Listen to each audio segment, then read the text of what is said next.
ఇంతలోనే విపత్తు వచ్చింది. గోదావరి నది ఉప్పొంగింది. దానివల్ల అటు వెస్ట్ గోదావరి, ఈస్ట్ గోదావరిలో చాలా ప్రాంతాలు ముంపుకు గురయ్యాయి.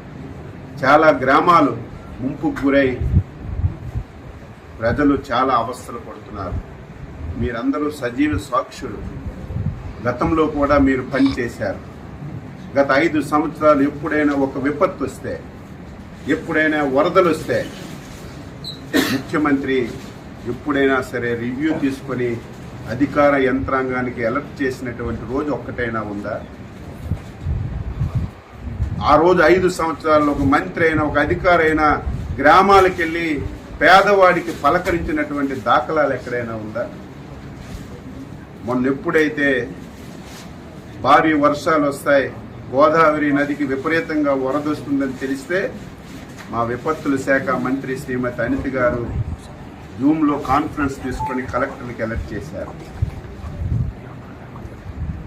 ఏవైతే ముంపు ప్రాంతాలున్నాయో, ముంపు మండలాలున్నాయో అధికార యంత్రాంగానికి అప్రమత్తం చేసి ఏ ఒక్క ప్రాణ నష్టం జరగకూడదు, వారందరికీ సురక్షిత ప్రాంతాలకి తరలించడమే కాదు, మీరు చూశారు గతంలో వరదొస్తే తరలించి వారికి బస్తాల్లాగా ఒక స్కూల్లోనో కొట్లోనో పెట్టేయడమే తప్ప ప్రభుత్వాలు చూడక ఆర్తనాదాలు విన్నాం.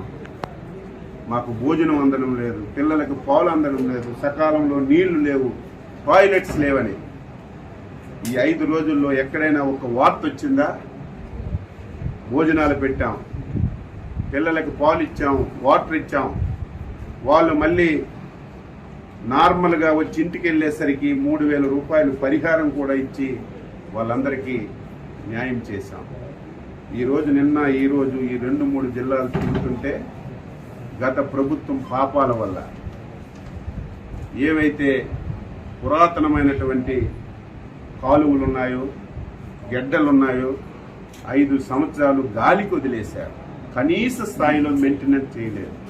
కనీసం ఒక తట్టెడు మట్టి తీసి ఆ కాలువలో ఉన్నటువంటి అడ్డు కూడా తీయకపోవడం వల్ల నిన్న వచ్చినటువంటి వరదలకి ఆ కాలువలు పొంగి 1000 ఎకరాలు రైతు పెట్టినటువంటి పంట పూర్తిగా నాశనం అయిపోయింది.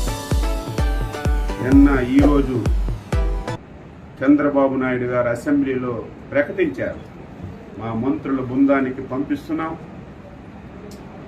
నష్టపోయినటువంటి రైతాంగానికి పలకరించడమే కాకుండా ఎవరైతే పునరావాస కేంద్రాల్లో ఉన్నారో వాళ్ళ దగ్గరికి వెళ్ళి వాళ్ళకి అన్ని సదుపాయాలు అందుతున్నాయో లేదో చూసి రైతాంగానికి ఏ విధంగా మనీ సహకారం ఇవ్వాలో అన్నీ తెలుసుకొని నాకు చెప్పండి, నేను రైతుల పట్ల చాలా ఉదారంగా ఉన్నాను, అవసరమైతే ఒక పైసా ఎక్కువ ఇచ్చైనా రైతులు కష్టాలు తీర్చి వారి రుణం తీర్చుకుంటానని స్పష్టంగా ముఖ్యమంత్రి గారు చెప్పడం వల్ల మేము బృందాలుగా వచ్చి తిరిగాము. మధ్యలో సెషన్స్ టైంలో కూడా ఎవరైతే స్థానిక మంత్రులు వచ్చి ఒక పూట అసెంబ్లీ చూసి ఒక పూట వచ్చి పలకరించి వచ్చినటువంటి దాఖలాలు. నిన్న ప్రజలు 5 సంవత్సరాలు ఇటువంటి పరిస్థితి ఉంటే ఒక్క ఆఫీసర్ రావడం కానీ, ఒక్క మంత్రి రావడం కానీ, ఒక ఎమ్మెల్యే రావడం కానీ మేము ఎప్పుడు చూడలేదు. మీరు వచ్చారు, ఇదే మాకు ఆనందం అని మీ సాక్షిగానే చాలామంది నిన్న వారి హర్షాన్ని తెలియజేశారు. ఈరోజు ఈ ప్రాంతం నాశనం అవ్వడానికి ప్రధాన కారణం ఎర్ర కాలువ. ఇది జంగారెడ్డిగూడెంలో స్టార్ట్ అయ్యి మళ్ళీ భీమవరంలో ఎండ్ అవుతుంది. ఈ కాలువ అస్తవ్యస్తంగా ఉంది. ఈ కాలువ వల్ల సుమారుగా 20 నియోజకవర్గాల్లో ప్రతి సంవత్సరం చేతికొచ్చిన పంట పోతుంది, పెట్టుబడి పెట్టిన పంట పోతుంది. ఈ కాలువని శాశ్వతంగా ఈ సమస్యని పరిష్కరించాలని ఒక ఆలోచన చేస్తున్నాం. అందుకే జిల్లా యంత్రాంగానికి చెప్పాం, తాత్కాలికంగా ఏవైతే గుంతలు పడ్డాయో ఆ గుంతలన్నీ పూడ్చమని చెప్పి ఆదేశాలు ఇచ్చాం.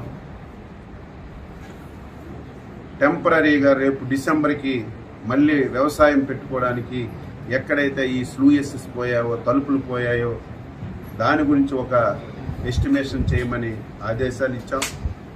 మళ్ళీ ఈ 2 జిల్లాల మంత్రులు ఎమ్మెల్యేలు అందరం కూర్చొని